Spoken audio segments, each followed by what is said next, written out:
കളിവീടിലെ ആ കഥാപാത്രം നമ്മൾ കണ്ടിട്ടുണ്ട്. ഈ നെഗറ്റീവ് എന്നൊക്കെ വെച്ച് ഒരുപാട് ആളുകൾ നെഗറ്റീവ് സീരിയലിൽ ചെയ്യുന്നുണ്ടെങ്കിലും ഇത്ര പ്രൊഫഷണലായിട്ടും പെർഫെക്റ്റ് ആയിട്ടും നെഗറ്റീവ് ഗായത്രി ചെയ്തിട്ടുണ്ട്. അപ്പൊ ഗായത്രി റിയൽ ലൈഫിലും നെഗറ്റീവ് ഒരു വ്യക്തിയാണോ? അല്ല, പക്ഷെ മുഖത്തൊരു ഭീകരതയുണ്ട്. അതാരെങ്കിലും പറഞ്ഞുണ്ടോ? മുഖത്ത് മാത്രമേ ഭീകരതയുള്ളൂ, ഉള്ളിലൊന്നും ഇല്ലെന്നല്ലേ? ഓക്കെ, അപ്പൊ നമുക്ക് കളിവീടിന്റെ വിശേഷങ്ങളും ഈ ഒരു ഫീൽഡിലോട്ട് വന്ന എങ്ങനെയാന്ന് വെച്ച് പറയാം. ഓക്കെ. സോ ഈ ഒരു ഫീൽഡിലേക്ക് വരുന്നത് ഞാൻ ചൈൽഡ് ആർട്ടിസ്റ്റ് ആയിട്ട് തന്നെ വന്നതാണ്. ആസ് എൻ ചെറിയ പ്രായത്തിൽ അച്ഛനും അമ്മയ്ക്കൊക്കെ വലിയ ആഗ്രഹമായിരുന്നു. ലൈക്ക് ഞാനൊരു ഒരിക്കലും അവരെന്നോട് പഠിച്ച് നീ ഇന്ന ആളാവണം എന്ന് പറഞ്ഞിട്ടില്ല. അതിന് പകരം അവരെപ്പോഴും എനിക്ക് തോന്നുന്നു, ഞാൻ ഒരു 8th 9th ഒക്കെ ആയ സമയം മുതൽ അവരെന്നോട് ഏറ്റവും കൂടുതൽ പറഞ്ഞത് നീ നല്ലൊരു ആക്ട്രസ് ആവണം, നീ നല്ലൊരു അഭിനേത്രിയെന്ന്, നല്ല സ്റ്റേറ്റ് അവാർഡൊക്കെ വാങ്ങണം. അങ്ങനെയാണ് കൂടുതൽ. വലിയൊരു ഭാഗ്യമല്ലേ? എത്ര കൂട്ടുകാരികളുടെ അച്ഛനും അമ്മ എങ്ങനെ പറഞ്ഞിട്ടുണ്ട്?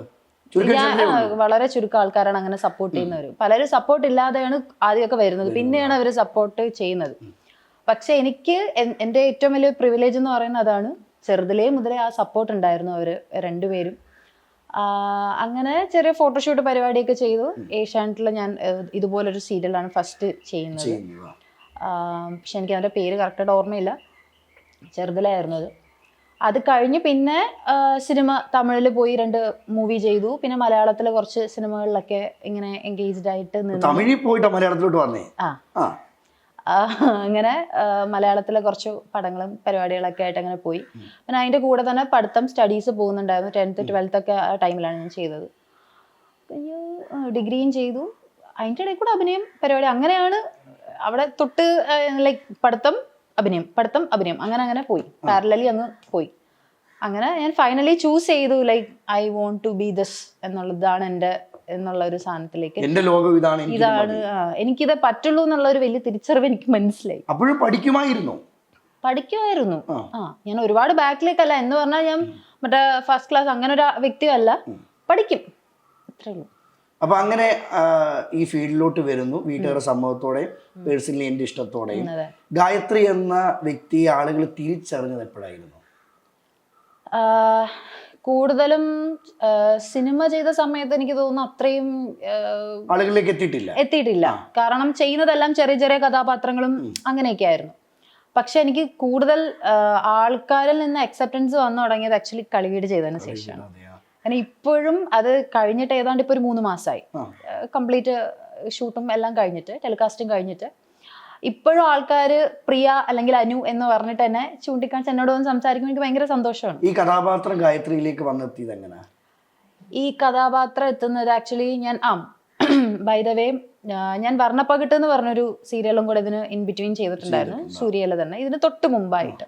അപ്പം അതിൻ്റെ കൺട്രോൾ ഞങ്ങൾ ഒരേ സ്ഥലത്ത് ആക്ച്വലി ഷൂട്ട്, അതായത് ചിത്രാഞ്ജലിയിൽ ഷൂട്ട് നടന്നു. അതായത് വർണ്ണപ്പകിട്ടിൻ്റെയും ഈ കളിവീടിൻ്റെയും പാരലലി നടക്കുന്നുണ്ടായിരുന്നു. അപ്പൊ അന്ന് ആക്ച്വലി നെഗറ്റീവ് ക്യാരക്ടർ ഇവര് ഫിക്സ് ചെയ്തിട്ടുണ്ടായിരുന്നില്ല. അപ്പൊ വർണ്ണപ്പകിട്ടിലും ഞാൻ ഇങ്ങനെ ചെറിയൊരു നെഗറ്റീവ് ഷെയ്ഡുള്ള ഒരു ചേച്ചിയായിട്ടാണ് അതിൽ ചെയ്തുകൊണ്ടിരുന്നത്. അപ്പോൾ അങ്ങനെ അവിടെ വെച്ച് കൺട്രോളർ ത്രൂ സംസാരിച്ചു.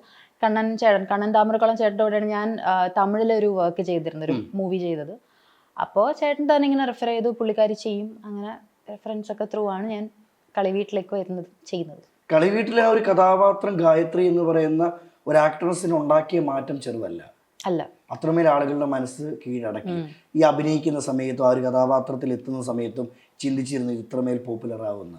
സത്യം പറഞ്ഞാൽ എനിക്ക് ആദ്യം ഈ ഒരു ക്യാരക്ടർ എടുത്ത് കൈ തന്ന സമയത്ത് എനിക്ക് നല്ല ടെൻഷൻ ഉണ്ടായിരുന്നു. കാരണം എനിക്കറിയില്ല എങ്ങനെയാണ് ഒരു വില്ലനിസം സംഭവം. കാരണം ഈ ചെയ്ത കഥാപാത്രങ്ങളെല്ലാം ഒന്നില്ലെങ്കിൽ ചെറിയൊരു നായിക, അല്ലെങ്കിൽ ഈ ലൈക്ക് ഇപ്പോൾ ചെയ്ത എന്തെങ്കിലും എല്ലാ സംഭവം നോക്കിക്കഴിഞ്ഞാൽ എല്ലാത്തിലും ഈ നായിക, ഫ്രണ്ട്, ഇല്ല അങ്ങനെയൊക്കെയുള്ള എന്തെങ്കിലും സിമ്പിൾ സംഭവമാണ് ചെയ്തിരുന്നതല്ല. പെട്ടെന്ന് എടുത്തിട്ട് ഒരു ഉടനീള വില്ലത്തി ഒരു സംഭവം ചെയ്യണം എന്ന് പറഞ്ഞപ്പോൾ ശരിക്കും പറഞ്ഞാൽ എൻ്റെ കയ്യിൽ നിന്ന് പോയി. പിന്നെ ചെയ്ത് തുടങ്ങിയപ്പോൾ എനിക്ക് നല്ല രീതിയിൽ കോൺഫിഡൻസ് തന്ന കുറച്ച് പേരുണ്ട്, റൈറ്റേഴ്സും പിന്നെ അതേപോലെ അവിടെ വർക്ക് ചെയ്ത കുറച്ച് അസോസിയേറ്റ്സും അസിസ്റ്റൻസും ഒക്കെ എന്നെ ഒരുപാട് സപ്പോർട്ട് ചെയ്തിട്ടുണ്ട്. അവരൊക്കെ പറഞ്ഞത് ഇരുത്തി എനിക്ക് ക്ലാസ് തന്നു ലിറ്ററലി. ലൈക്ക് എടി ഇത് ഇങ്ങനെ ചെയ്താലേ ഇത് വർക്കൗട്ട് ആവുള്ളൂ, നീ ഇത്രയും ഭീകരത്വം കാണിച്ചാലേ പ്രേക്ഷകർക്ക് അങ്ങനെ ഫീൽ ചെയ്യുള്ളൂ എന്ന് പറഞ്ഞ് എനിക്ക് അതിനൊരു പ്രോപ്പർ ലെസൺ എടുത്ത് തന്ന്, അങ്ങനെയാണ് എനിക്ക് ആക്ച്വലി ആ ക്യാരക്ടർ ചോദിക്കാൻ കാരണം ഗായത്രിയുടെ റിയൽ സ്വഭാവമായിട്ട് ഒരു ബന്ധവും ഇല്ല അല്ലേ? തികച്ചും വേറൊരു സ്വിച്ചിട്ട് മാറുന്ന പോലെ ഒരു കഥാപാത്രം തന്നെ. ആ ഒരു കഥാപാത്രം ചെയ്ത് ശീലിച്ച് വന്നതിന് ശേഷം വീട്ടിൽ പിന്നെ ആ ഒരു കഥാപാത്രമായിട്ട് മാറിയിട്ടുണ്ട് എപ്പോഴെങ്കിലും? ആ പ്രിയ എന്ന് പറയുന്ന കഥാപാത്രം ഒരിക്കലും അങ്ങനെ പറ്റില്ല. അങ്ങനെ വന്നു കഴിഞ്ഞാൽ പിന്നെ കഴിഞ്ഞു. അങ്ങനെ ഒരു ക്യാരക്ടറിലേക്കൊക്കെ ഞാൻ സിനിമകളിലൊക്കെ കേട്ടിട്ടുണ്ട്, ഐ മീൻ ഇന്റർവ്യൂസിലൊക്കെ ഇങ്ങനെ കൂടുതലും ആൾക്കാർ പറയുന്നത് കേട്ടിട്ടുണ്ട്, ലൈക്ക് അവർ ഈ കഥാപാത്രമായി മാറാറുണ്ട്. ഉദാഹരണം നമ്മുടെ സിനിമയുടെ ദിലീപേട്ടനാണെങ്കിൽ പോലും ചാന്തുപൊട്ട് സിനിമ കഴിഞ്ഞ സമയത്ത് അതിൽ നിന്ന് റിക്കവർ ആകാൻ ഒരുപാട് ടൈം എടുത്തു. പക്ഷെ എനിക്ക് അങ്ങനത്തെ ഒരു ബുദ്ധിമുട്ട് ഉണ്ടായിരുന്നില്ല. കാരണം ഞാൻ അത് ചെയ്യുമ്പോൾ കോൺഷ്യസ്ലി എനിക്ക് അറിയാം ഒരിക്കലും പ്രിയ എനിക്ക് വീട്ടിൽ കൊണ്ടുപോകാൻ പറ്റില്ല എന്നുള്ളതും. പ്രിയ അവിടെ ഞാൻ ചെയ്യുന്നു, അവിടെ ക്യാമറ ആക്ഷൻ കട്ടില് തീരുന്നു, അത് കഴിഞ്ഞാൽ പിന്നെ കഴിഞ്ഞു. അങ്ങനെയുള്ളൂ. അത്രേ ഉള്ളൂ. അല്ലാതെ ഞാൻ അത് വീട്ടിൽ കൊണ്ടുവരാൻ ആഗ്രഹിക്കുന്നില്ല. ഈ ഒരു കഥാപാത്രം വീട്ടുകാരൊക്കെ കണ്ടപ്പോ എന്ത് പറഞ്ഞു? ആദ്യം പറയുന്ന പോലെ ഇവർക്കും ലൈക്ക് ഇത് കുറച്ചധികം ഓവറായി പോയില്ലേ, ഇത് വേണോ ആയിരുന്നു, ഇത്രയും നെഗറ്റീവ് ആൾക്കാർ എന്ത് പറയും എന്നുള്ള ഒരു ടെൻഷനായിരുന്നു ആദ്യം ഉണ്ടായിരുന്നത്. ഈ പുറത്തിറങ്ങുന്ന സമയത്തെ ഈ അമ്മമാരാണെങ്കിലും അല്ലെങ്കിൽ സീരിയലിനെ സ്നേഹിക്കുന്നവരാണെങ്കിലും എനിക്ക് എപ്പോഴും നെഗറ്റീവ് ഷെയ്ഡ് ഉള്ളവരോട് ഡയറക്റ്റ് പോയി ചോദിക്കും, നീ എന്തിനാ എൻ്റെ മോളെ അങ്ങനെ ചെയ്ത്, എൻ്റെ മോനെ അങ്ങനെ ചെയ്തത്, അങ്ങനെ ചോദ്യങ്ങളൊക്കെ ഫേസ് ചെയ്തിട്ടുണ്ട്. അതിനെപ്പറ്റി ഒന്ന് പറയുമോ? അത് ഞാൻ ഇതുപോലെ വിത്ത് ഫാമിലി, എൻ്റെ സിസ്റ്ററും ഞാനും അമ്മയും ഒക്കെ ആയിട്ട്, അമ്മ ഉണ്ടായിരുന്നു എന്ന് തോന്നുന്നു, ഞങ്ങൾ ലുലു ഹൈപ്പർ മാർക്കറ്റിനകത്ത് പർച്ചേസ് ചെയ്ത് നിൽക്കുകയാണ്, സാധനങ്ങൾ മേടിച്ചുകൊണ്ട് നിന്നപ്പോൾ ഒരു പുള്ളിക്കാരി പെട്ടെന്ന് വന്ന് എന്നെ ഇങ്ങനെ പിടിച്ചു നിർത്തി. വെച്ചാൽ ഇങ്ങനെ ഞാൻ തിരിഞ്ഞു നിൽക്കുകയാണ്, അവരെന്നെ ഇങ്ങനെ പിടിച്ചു നിർത്തിയിട്ട് ചോദിച്ചു, നീ എന്നാലും അവളോട് ചെയ്ത് അത്ര നല്ലതായില്ല അങ്ങനെ എന്തോ പറഞ്ഞിട്ടൊരു ഡയലോഗ് ഓടിച്ചു.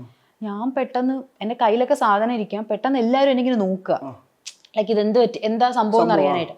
ഞാനും പെട്ടെന്ന് ഇട്ടിട്ട് ചേച്ചി, എനിക്ക് എൻ്റെ മൈൻഡിൽ പോകുന്നതെന്ന് പറഞ്ഞാൽ ഇവർക്ക് ആള് മാറി എങ്ങാനും ചോദിക്കുകയാണ്, ഇവർ എന്താണ്, എൻ്റെ മൈൻഡിൽ പോകത്തില്ല. കാരണം ഞാൻ ഈ ഷൂട്ട് കഴിഞ്ഞ് പുറത്തിറങ്ങി കഴിഞ്ഞാൽ ഞാൻ ഗായത്രിയാണ്, നമ്മൾ പിന്നെ ആക്ടറാണ് എന്നുള്ള ഒരു ബോധത്തോടുകൂടി നടക്കാറില്ല, മിക്കവാറും ഞാൻ നടക്കാറില്ല.